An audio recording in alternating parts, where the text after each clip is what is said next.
అనకాపల్లి జిల్లాలో ఓ కళాకారుడు స్టేజ్ పై డాన్స్ చేస్తూ కోడిమేడ కొరికి చంపడం వివాదానికి దారితీసింది. ఓ యువకుడు డాన్స్ చేస్తూ అందరూ చూస్తుండగానే దారుణంగా కోడి మెడ కొరికేశాడు. ఇక ఈ వీడియో సోషల్ మీడియాలో వైరల్ గా మారింది. పేటా ఇండియా ఫిర్యాదు మేరకు డాన్సర్లతో పాటు నిర్వాహకులపై అనకాపల్లి పోలీసులు కేసు నమోదు చేశారు. అనకాపల్లిలో స్థానికంగా ఓ వేడుక సందర్భంగా ఏర్పాటు చేసిన ఓ డాన్స్ ప్రదర్శన సందర్భంగా ఈ ఘటన సంభవించింది.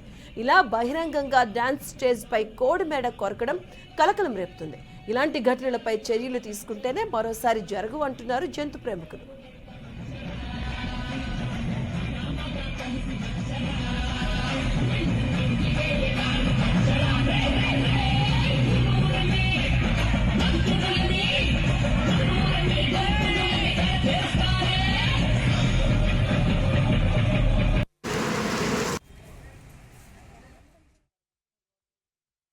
మనకి ఈ నెల 6వ తారీఖున ఒక ఆన్లైన్ కంప్లైంట్ త్రూ మా ఎస్పీ సార్ ద్వారా వచ్చిందండి. ఆ కంప్లైంట్ ఎవరంటే ఈ సించాన సుబ్రహ్మణ్యన్ అనే ఈమె క్రూయల్టీ రెస్పాన్స్ కోఆర్డినేటర్గా ఉంటున్నారు. ఆమె ఒక ఆన్లైన్ కంప్లైంట్ అనేది ఒకటి రేజ్ చేయడం జరిగింది.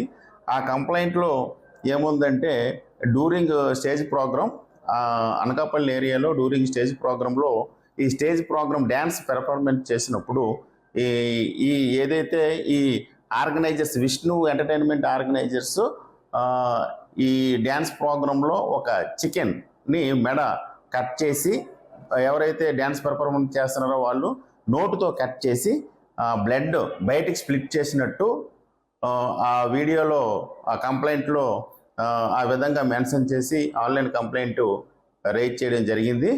ఆ కంప్లైంట్ పైన మనం 274/24 under section 429 read with 34 IPC మరియు section 11 clause 1A prevention of cruelty to animal act register చేయడం అనేది జరిగింది.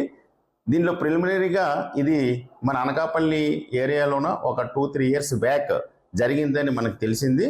అదేవిధంగా కేసు రిజిస్టర్ చేసి దర్యాప్తు చేస్తున్నాం. మనకి ఈ నెల 6వ తారీఖు